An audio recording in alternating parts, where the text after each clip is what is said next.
Good afternoon and welcome to Inside Out Radio.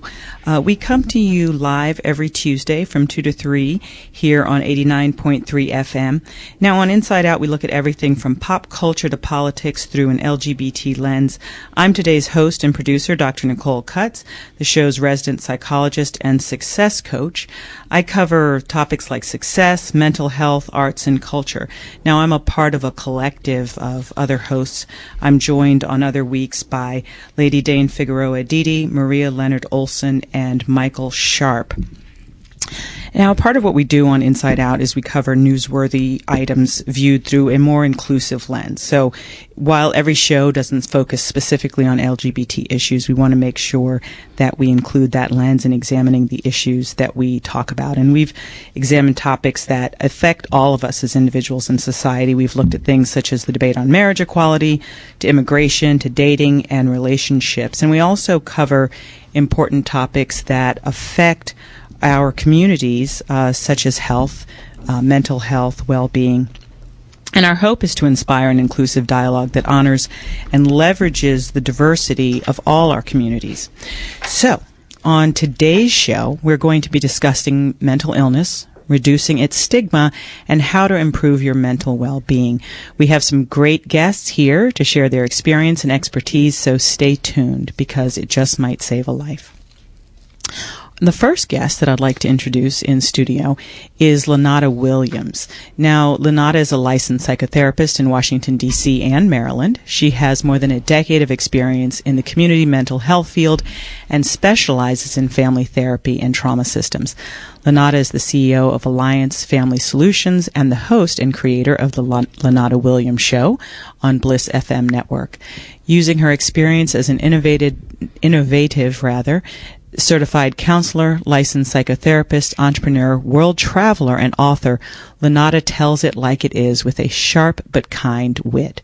With the goal of taking the stigma out of the stigma, Lanada's lively opinions and open-minded mental health perspective provide accessible tools to deal with everyday life and well-being.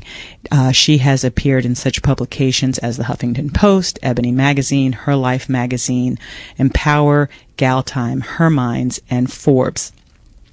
She has also appeared on TV with Dr. Oz and TV One News with Roland Martin. Lanada is a member of the American Counseling Association and the past president of the Maryland Association of Multicultural Counseling. Lanada, welcome to the show today. Thank you so much for having me. I'm a pleasure to be your guest. Yeah, welcome. Our next guest that I'd like to introduce that's in studio is Nikki Weber Allen. Now, Nikki is a two-time Emmy Award-winning television producer and a 20-year veteran of the entertainment industry, having worked alongside such industry legends as Dick Clark, Spike Lee, Stevie Wonder, Quincy Jones, and Russell Simmons, among many others. She has become an icon in the entertainment industry herself. Now, as the daughter of a Superior Court judge and a school teacher, high achievement and social consciousness was instilled at her in an early age. She was keenly aware and felt a sense of responsibility towards those who had not been afforded the same advantages in life. It was this foundation that led her to pursue her passion as a social entrepreneur. A defining moment in her life solidified her instinct to pursue this passion, which I'll let her tell you about a little bit later. Since then, she has worked tirelessly to create a national dialogue about the issue and to eliminate the stigma of mental illness in community of colors. The culmination of this effort to create awareness around mental illness is her 501c3 nonprofit created in 2015. They just had their launch, entitled I Live For, that focuses specifically on ending the cultural stigma of depression and anxiety and other mental disorders in teenagers and young adults of color. I Live For is an incredibly important organization that offers much needed support to those who too often suffer in silence. And that was said by Michael Eric Dyson. Nikki Weber currently serves as an outreach volunteer with the Transcendental Meditation Center in Washington, D.C., engaging and educating communities of color about the benefits of meditation. Welcome to the show, Nikki Weber Allen. Thank you so much for having me. It's an honor. Yeah, and we want to hear more about your successful launch, and we'll get to that in a minute. The last guest that I'd like to introduce that's in studio is Jean Moore. Now, Jean Moore serves as the Director of Strategic Strategic Partnerships for the Bridges Institute. She also serves as managing partner for GTM Consulting Services, LLC in Largo. Jean holds a Juris Doctorate in law and a master's degree in management science. Over the years, she has worked with a number of nonprofit organizations where she implemented substantive programming and did organizational and administrative processes. Now, Jean formerly served as manager for the National Alliance on Mental Illness. Many of us know that as NAMI. Military and Veterans Policy Department, coordinating and implementing NAMI's policy advocacy and technical assistance efforts in the area of military veterans' mental health.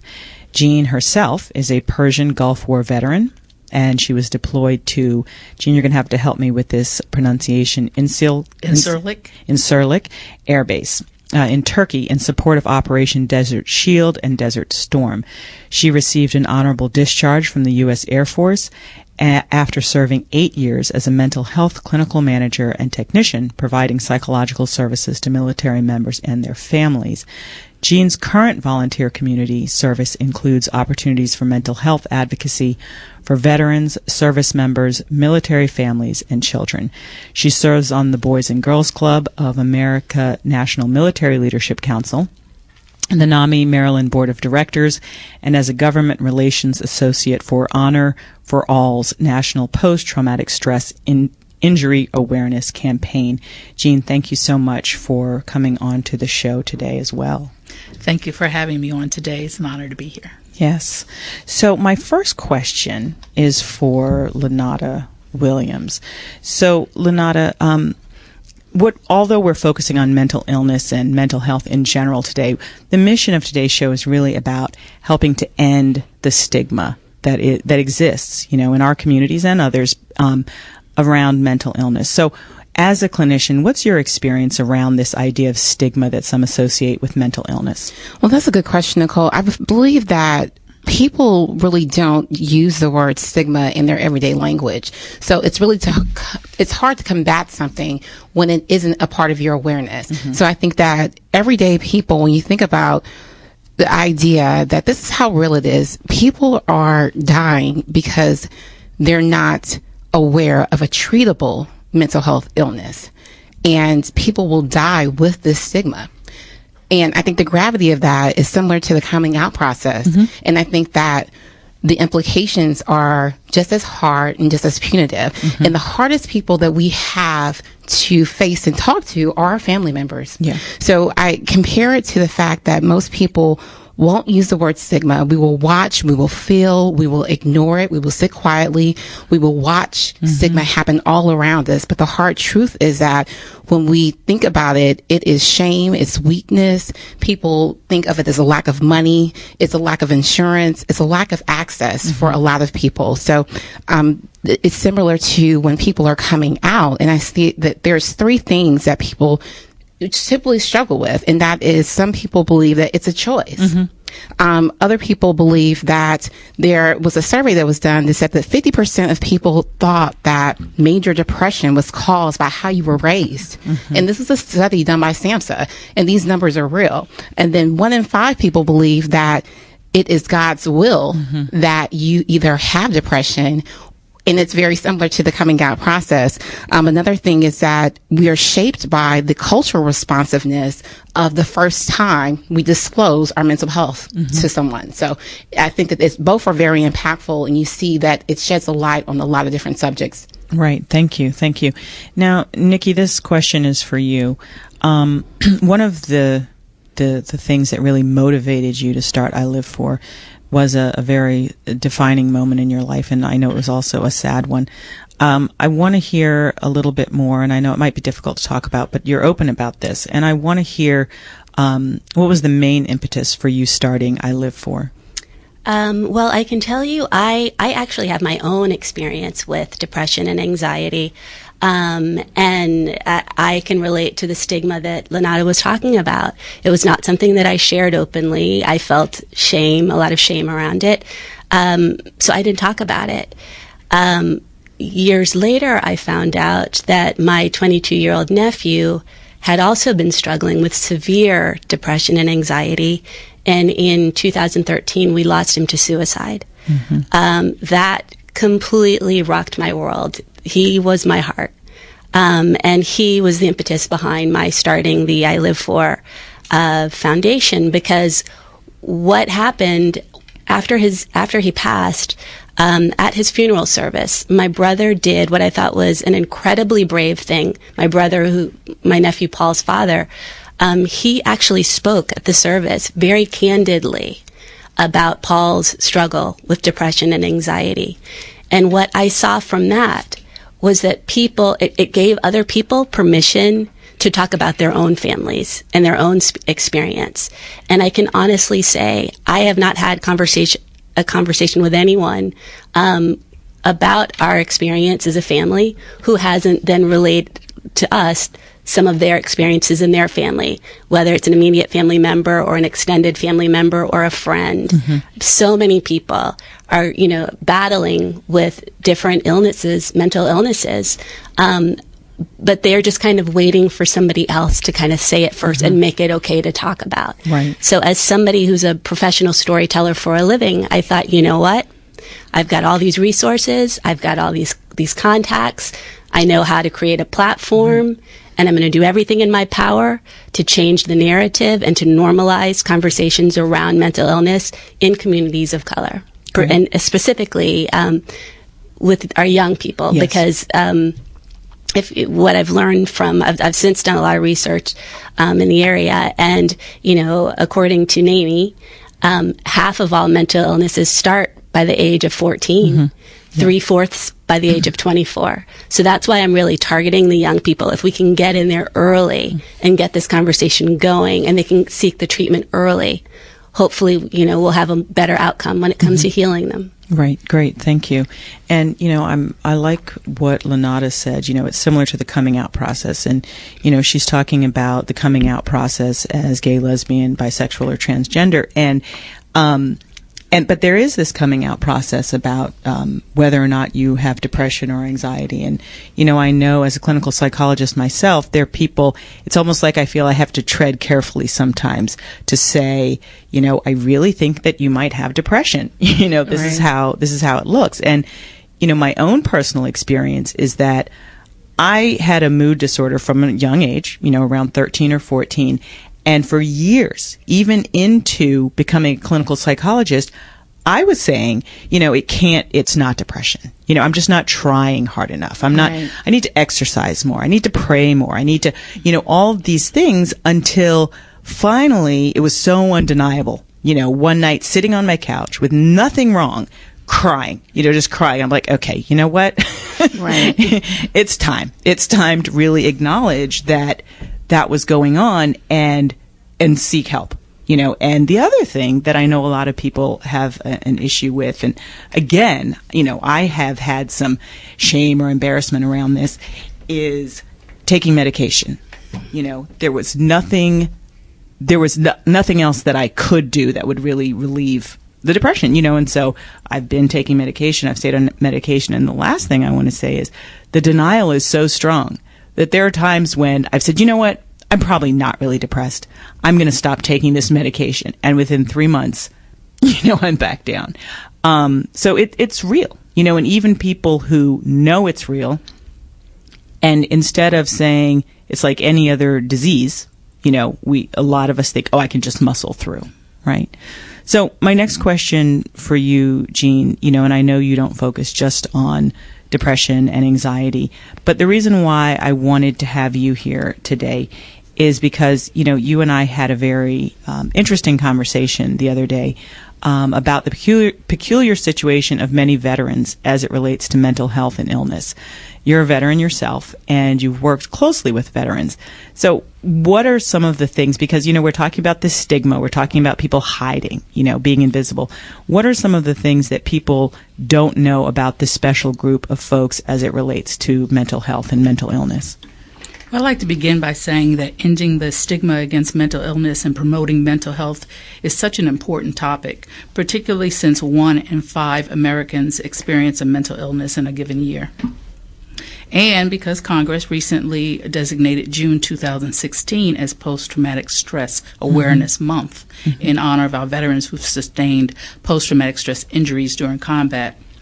I think the public may not realize the pressures veterans face readjusting to civilian life or the mental health challenges veterans face, including post-traumatic stress, depression, anxiety, and that they are at a greater risk of suicide.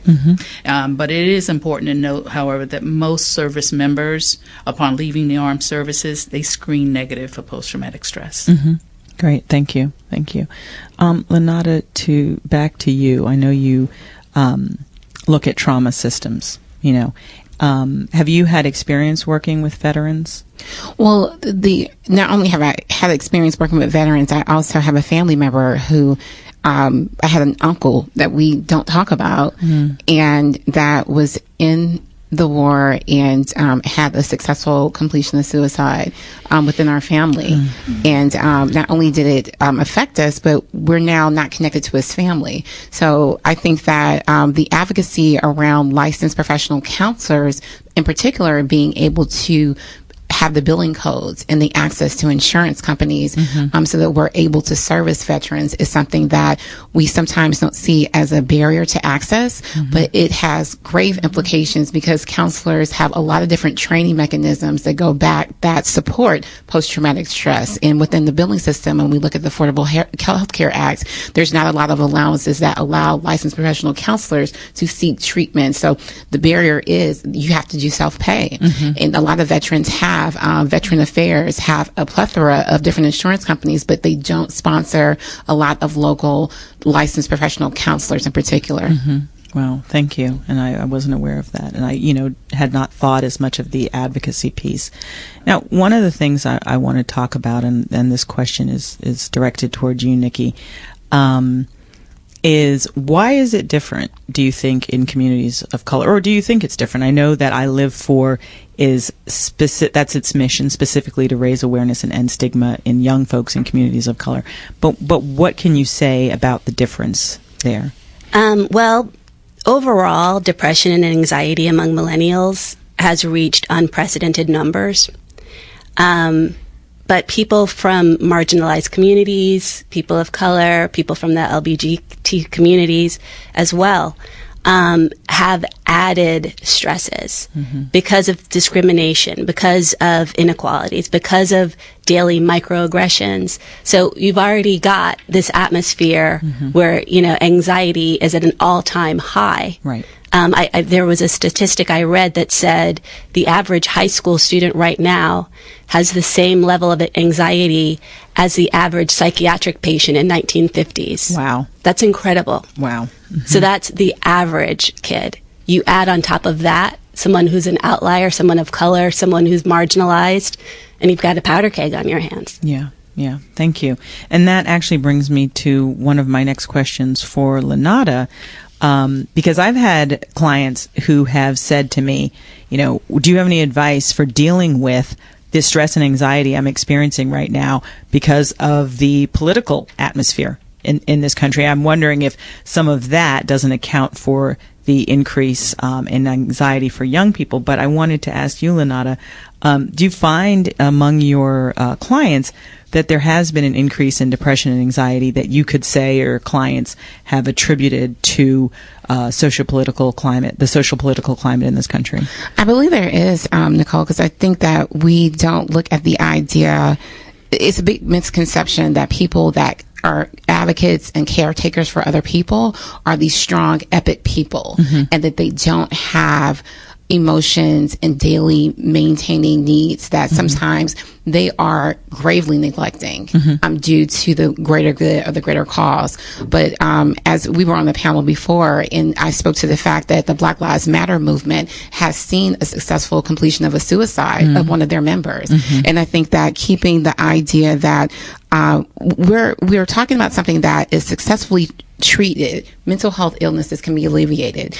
And there are so many different rates. There's a success rate of at least 60 to 80% for people that seek treatment, 70% for people that suffer from depression to seek treatment. So we do see these numbers where psychoeducation, psychoanalysis, whatever you're going to do as far as therapy, intensive therapies, if it's a practice of language change, but you don't need to isolate yourself. And I think sometimes when you are a member of a large group, the systemic ability to just blatantly ignore your mental health, and it's just the tip of the iceberg when people are advocates for other people. Right. Thank you.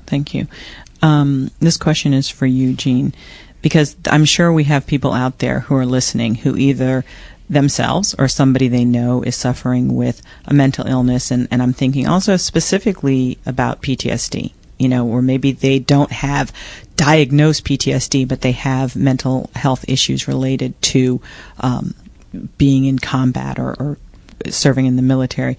So what would you recommend to parents, family members, friends who want to support a loved one who has either been diagnosed with PTSD or other mental illnesses?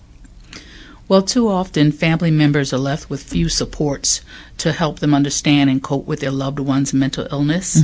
And many veterans with mental health problems may not seek treatment for a variety of reasons and prefer to lean on their family or friends. So my number one recommendation would be for family members and friends to seek mental health education and support for themselves.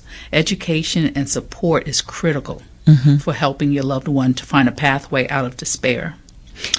Also, I would also recommend that family and friends belong to one or more of the underserved military families, particularly those who live off in National Guard, the reserve areas, remote areas, underserved areas, children of deployed personnel, and minority populations, including African American veterans, women veterans, and the LGBT plus veterans community, who are more at risk for race and gender-based healthcare disparities. And finally, I would encourage family members and friends to help combat prejudice and stigma, because the effects of this double or dual stigma can be particularly harmful, especially when someone seeks treatment. Prejudice and stigma continues to be an impediment to treatment, often leading to tragic consequences. Suicide. That's 1 every 65 minutes. Let's commit to being prejudice and stigma free. Let's see the person and not the condition. Great. Thank you, and well said. And you mentioned education, and Lanada had also mentioned psychoeducation. Where can somebody go if they want to educate themselves on PTSD or other mental illnesses? There are a number of organizations. I'd recommend NAMI, the National Alliance on Mental Illness, online, www.nami.org. Great. Is a good one. Okay, great. Thank you. We're talking about being dually stigmatized, or members of more than one minority community, and you can obviously be a member of several minority communities. This question is for you, Lanada. Among the services that you offer, I noticed that you offer counseling to LGBT persons. Now, are there any mental health issues peculiar to that population? And why is this any different from issues associated with the mental health issues in the heterosexual community? Well, I think that it's a great question. A lot of my colleagues have spoke to the idea of a dual stigma. And when we think about access to care, we also don't think about the way heterosexual privilege is a result of people not having access to services. And this is due to what we really don't talk about. Is the hard question is that there's homophobia within the counseling and mental health community, and with practitioners that don't admit their own bias. And we politely do it in language and in silence when we do referrals, when we don't accept our clients, when we do coaching away from people's gender expression and gender identity. And that idea of privilege is so deeply rooted in law and the systemic nature of how people are able to graduate from different programs and not have to do these different competencies that encompass the cultural competencies that people need to have. So I think that that is one of the reasons why we see GLBT communities suffer at depression, not only if they are in another racial identity, this background, but it's at greater rates with depression. We see GLBT youth committing suicide successfully more than we see their counterparts. And we know the suicide is the third highest killer of adolescents in general. So the rates of where we're losing our population and our youth, these are our cousins, our sisters, our brothers. Sometimes we think of GLBT persons as being this mystical person that is away from us, but it is your cousin that is sitting in silence that you notice that never brings their counterparts to Thanksgiving dinner and doesn't have any children, and you know that they're sitting in silence and you're not saying anything. So we have to have those bridges where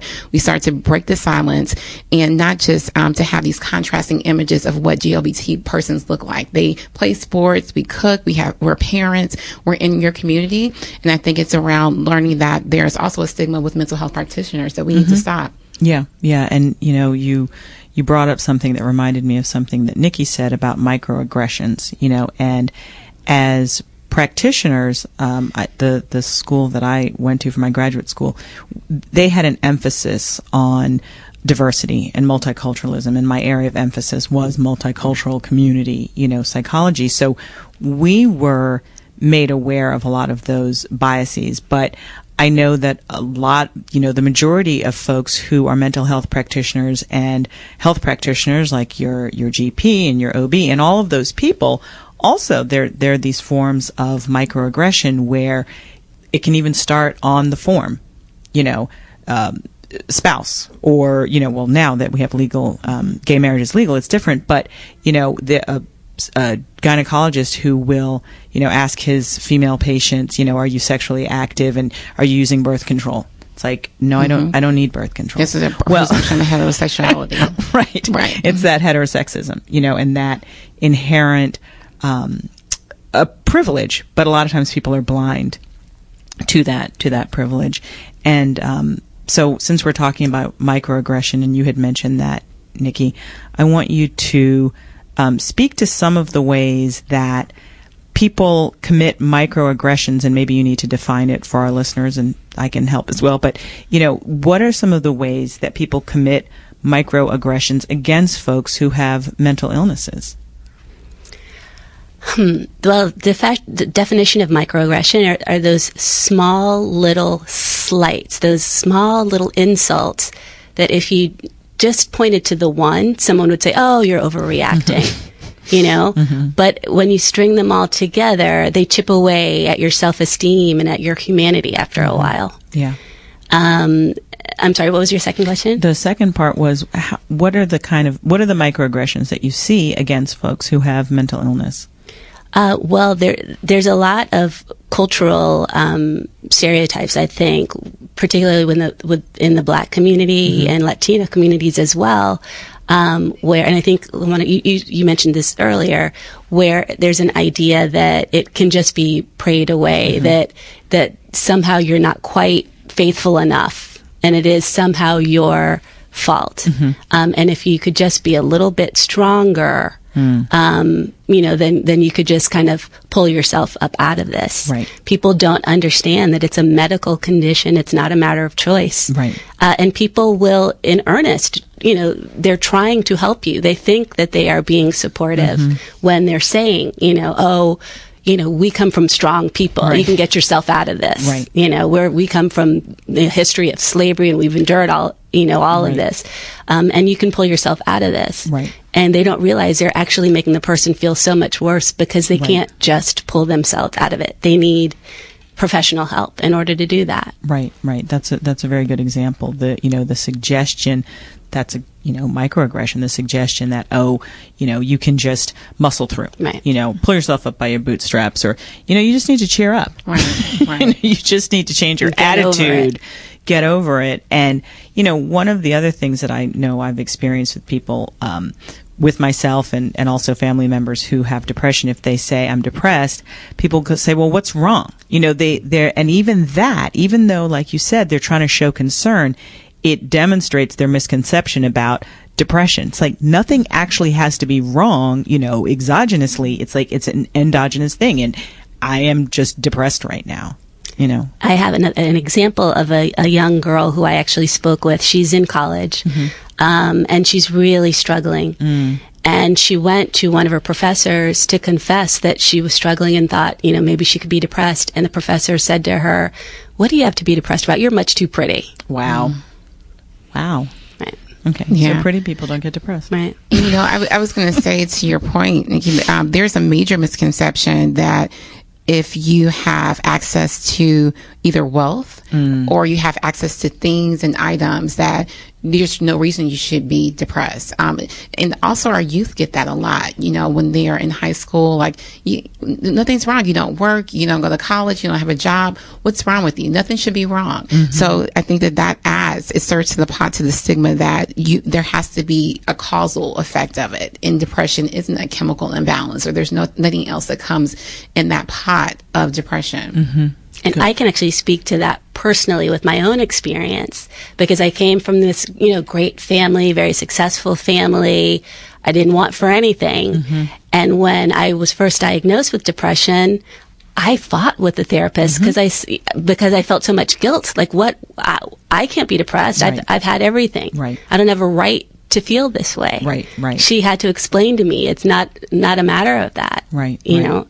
Yeah. I mean, it's it's a disease that's easy in a lot of ways to be in denial of, because you don't see anything, physical aside from low energy, lack of interest in things. But you can't see it, on the outside. And I know, back to my own experience, I have been taking a thyroid hormone since college, when I blew out my thyroid because of stress. And, so I take Synthroid daily, and I would never consider stopping that.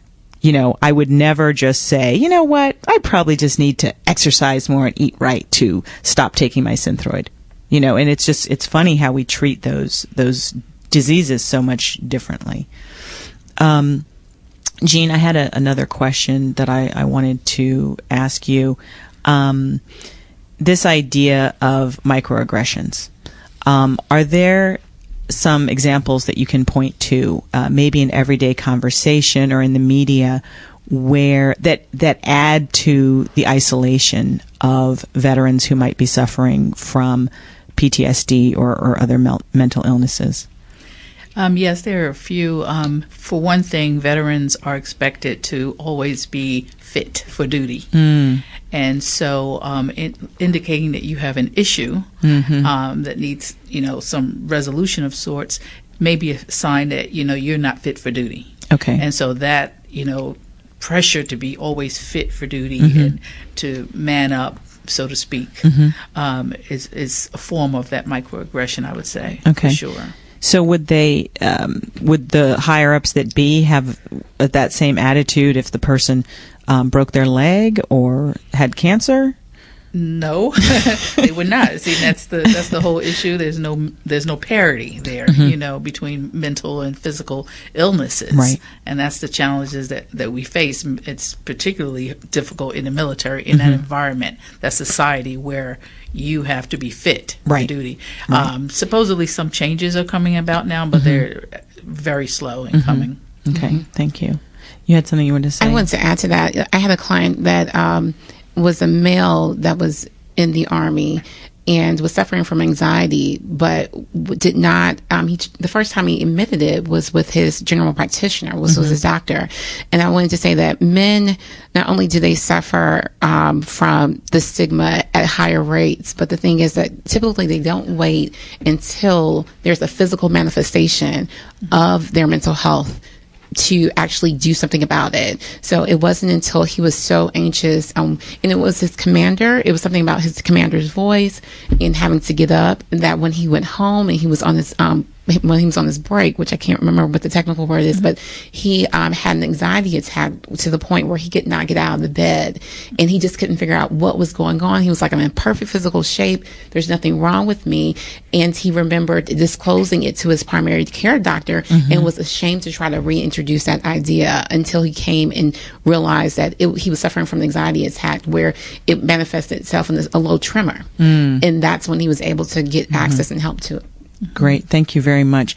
We're going to go to a quick break. You're listening to Inside Out Radio. My name is Dr. Nicole Cutts, and I'm being joined in studio by Lanada Williams, Jean Moore, and Nikki Weber Allen, and we'll be right back.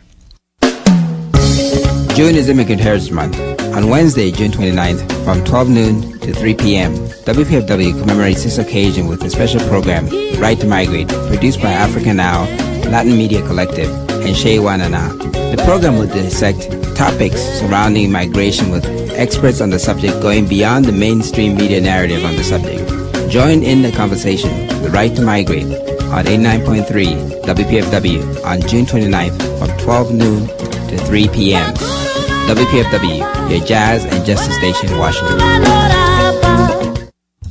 Out Radio. I'm your host and today's producer, Dr. Nicole Cutts, and we have been talking about ending the stigma against mental illness, which obviously the converse of that is increasing mental well-being, and I'm joined in studio by therapist Lanada Williams, by Jean Moore, who specializes in working with veterans, and Nikki Weber Allen, who is a social entrepreneur, and she's just started a nonprofit called I Live For, whose mission is ending the stigma against mental illness, especially in young folks and communities of color. And we're going to shift a little bit. We're staying on topic, but I wanted to introduce someone that is calling in today, who I met and talked to the other day. Her name is LaShawn Hightower, Montgomery. And LaShawn, the reason why I'm asking her to share her experience is because she's working on a book. It's upcoming, entitled Through a Daughter's Eyes, A Journey of Pain, Faith, and Forgiveness. And in this book, she recounts her experience as a young girl growing up with a mother suffering with mental illness, the abuse she suffered in the process, the system that failed her, and her struggle to renew her faith and find forgiveness. She openly shares some of her most intimate and painful details of her young life with the hope that her story will resonate with others suffering in silence and help them to find their voice. So I want to welcome you, LaShawn. Are you on the line? I am, and thank you so much for having me. Thank you for being on. I know that you are also a speaker and a facilitator and an advocate for this important issue. So your upcoming book, Through a Daughter's Eyes, can you tell us a little bit more about that book and what led you to write it? Sure. The book chronicles my experience from around the age of, I'd say, 5 to 17. Mm-hmm. I speak very openly and candidly about my relationship and my experiences with my mother, mm-hmm. who suffers from paranoid schizophrenia. Really just what that looked like and what it felt like from a child's perspective. Mm-hmm. You know, even to this day, you know, I still, I have such a passion for young people going through the experience and living with the fear and mm-hmm. Even living with the guilt that comes along with it. As a young child, my mom was a single mother. Mm-hmm. She had me at a young age, and just the struggles of what that looked like for her and her struggles as a young woman, raising a child on her own and still dealing with this illness that at that time really didn't even have a name. Mm. The stigma behind it and how it affected our lives, and you know, her struggle to just try to hold it together and just make ends meet, mm-hmm. while at the same time dealing with, you know, her illness. So how old were you when you found out that your mother actually had something that had a name to it, and then she was diagnosed with being paranoid schizophrenic? I think the first time that I knew that there was something wrong, even as a very little girl, mm-hmm. Around the age of 4 or 5, I knew that there were just things about my mom that just weren't quite right. Mm-hmm. But it was probably around the age of 6 or 7, when she was initially hospitalized, that I realized and really understood what it was. And during that time, she wasn't at a point where the abuse kind of kicked in, and it wasn't until I'd say probably around 5th or 6th grade that I started experiencing that side of her. And I think it was just the added pressures of everything that she was going through. I really don't know. I wish I had the answer to that. Yeah. But I just remember just longing for it and wishing that there was someone that could kind of help me through that. And I think probably my grandmother and I, that was the one thing that bonded us together. Yes. And that we shared. Because as the mother of someone who suffered from mental illness, she took the brunt of that as well as I. Yeah. And it was just, it was a challenging time. And, to be honest, even 40 years later, it still continues to be a challenge trying to manage that. And now having to myself struggle with anxiety and depression as well. But being able to recognize it and give it a name. Right. Right. So is your mother still with us today? Oh, yes, she is. Is she well now? Is she better? How is her health now? Well, she takes medication daily. Around the age of 17, she was actually committed, and the state actually stepped in, and that was during my senior year in high school. And it's just, there were a lot of things that happened, especially during those years, that I didn't have anyone that I could talk to. I from the junior high school to probably high school,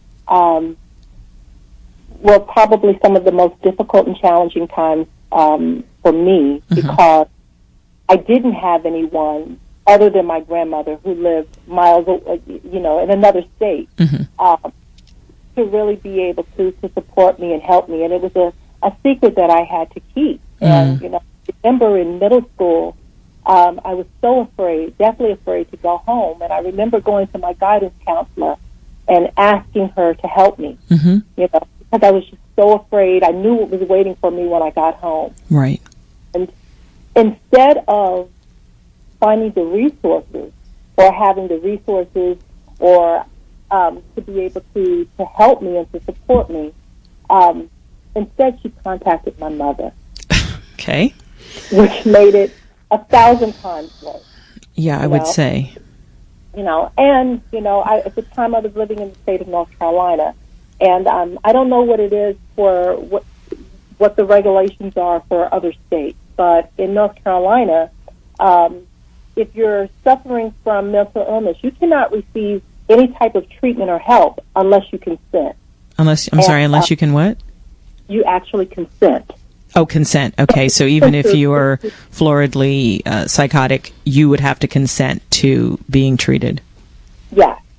And, it wasn't until it had gotten so bad, and it wasn't until my senior year, where finally the state actually stepped in. And imagine being 17 years old, you're a senior in high school, you're trying to manage just being a kid, and this should be the most wonderful time and joyous time of your life. And it's just the opposite of that. Right. And, even to this day, the idea of, quote unquote, going home, brings back such painful memories that it's very difficult, because that was such a trying and difficult time of my life. Right. I have a couple more questions for you. What has helped you? Well, it's really two questions wrapped into one. What has helped you get your own recovery through that experience you had? Because I'm sure there was a lot of trauma involved in that. You mentioned renewing your faith and finding forgiveness, but you don't have to go right to that. I want to know what helped you through the process to help you get to that place of renewing your faith and finding forgiveness. Leaving to go away to college, I was such an angry young woman, and just not really knowing what to do with myself. I often laugh about it because, college was ready for me, but I wasn't ready for college. I think I left home just to escape, more so than to really enjoy the full benefits of what college life was supposed to be about. But the blessing in that was that I found a community of people, of wonderful friends that loved me through and loved me in spite of who I was, and really supported me in ways that allowed me to grow. And that I don't have to share in this alone, and that I could actually, have conversations with and share pieces of myself and pieces of my experience. And I think those conversations and those long-term and lasting relationships have really helped me to become more outgoing, more willing to kind of share my experiences. And even with me later on having children, I think that's where the forgiveness started to come in. Because for me, knowing that I had this life, and wanting and longing to have my mother be a part of that, to me, I think that was probably the beginning of that real forgiveness. Okay. Thank you so much, LaShawn, for sharing your experience with us, and all the best with the book. Do you have a website yet for the book where folks can go to find it? We are in the process of putting that together now. Okay. I'm definitely through Facebook, as well as there are a couple of other shows that I'm going to also be talking about this very issue, and establishing my platform. So, okay. Can they contact you directly as an individual on Facebook? Yes, they can actually friend me through Facebook at LaShawn Hightower Montgomery, or via email at ljhigh@aol.com. Okay, thank you so much for sharing your experience with us. Thank you. And I'll talk to you later. Bye-bye. So we have another young woman who's on the line as well. And I don't know if it's a coincidence that, she too had a mother who suffered with schizophrenia, and she's also writing about it. She's writing her memoirs. I know it's not a coincidence because, that is a way that a lot of people find peace and work through experiences in their lives, are through writing. And Daynna, are you on the line? Yes, I am. Thank you for having me. Thanks for being on. This is Miss Daynna Dixon, and you and I have had conversations, obviously, offline, and you shared with me that you're growing up, your mother also suffered with schizophrenia, and I have a few people in my life who have had similar experiences, and I think it's sort of a special circumstance that a lot of people don't know about, and I appreciate you coming on to share that with us. What is it, that you would like people to know, either young people or adult children who have had that experience, or maybe need to understand what the experience could be like having a parent with mental illness? Sure. Nicole, as we spoke previously, my mother was diagnosed with major depression, bipolar disorder, and paranoid schizophrenia around the age of 45. So she lived her life unaware of what was actually plaguing her. And to this day, I believe, had she known or had the diagnosis early on in her life, I believe she would still be alive today. The scary and unbalanced life that she led led to many other physical health issues, such as hypertension and high blood pressure, overeating, which led to having, diabetes. And so she passed at the age of 50. Wow. The impact of her undiagnosed condition produced a very traumatic childhood for myself as well as my siblings. Mm-hmm. And so I knew growing up that I did not want to be like my mother or suffer in silence like my mother. So the lesson I learned from watching her suffer and die so early was to move past the stigmas attached to mental health illness and to treat mental health as you would any other physical disease. It is important to treat mental illness as you would a common cold. Mm-hmm. So you would not let a cold sit and fester and turn into pneumonia. So you wouldn't want to sit and have the mental illness just plague your life day after day after day without checking in and getting the support that you need. And I knew that I did not want the labels that my mother had been given all through her life, lazy and crazy, insane. She didn't want to work. She wanted to be greedy because she could not take care of herself, nor could she take care of the family. Mm-hmm. So it's been my life's journey to seek mental health support for myself as well as my children, yes, who also suffer from depression and PTSD from trauma caused by their father. Mm-hmm. Yeah. I openly... go ahead. Well, that's just such a gift to your children that you are open with them and that you openly seek help for them, and there's no shame. This is, like you said, it's like if you have a cold or you have another illness that you have, just said, hey, I understand and I'm here to get you the help that you need. Absolutely. And it has made a difference. We talk openly at my house about anxiety. I suffer from chronic complex PTSD and major depression. Mm-hmm. My children also have PTSD, and we've just made it a regular household conversation. We want to be healthy, whole, and happy. Yes. And so I was adamant that not one more generation would suffer in silence. Yes. And so that's where we are. We've removed the stigma around having the illnesses. Mm-hmm. We, as a family, have removed the stigma around taking medication. We are not weak because we need medication. We are actually strong because we've moved past what society will say about mental health patients and their need for medication. Thank you. So I feel very blessed to be connected to a very healthy, happy therapist located in Silver Spring, Maryland. And she has really helped myself and my family move through. Right. Thank you so much, Daynna, for coming on and sharing your story. Is there a place that folks can get in touch with you to learn about the memoirs that you're working on? Sure. They can reach me at safelinksnation.com.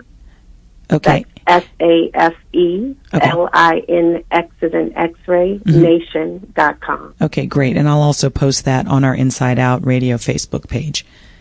So much. And thank you. This is such an impactful radio show. Thank you. Thank you, Daynna. So we have about 2 minutes to wrap, and I really wish that we had more time and this conversation could go on longer.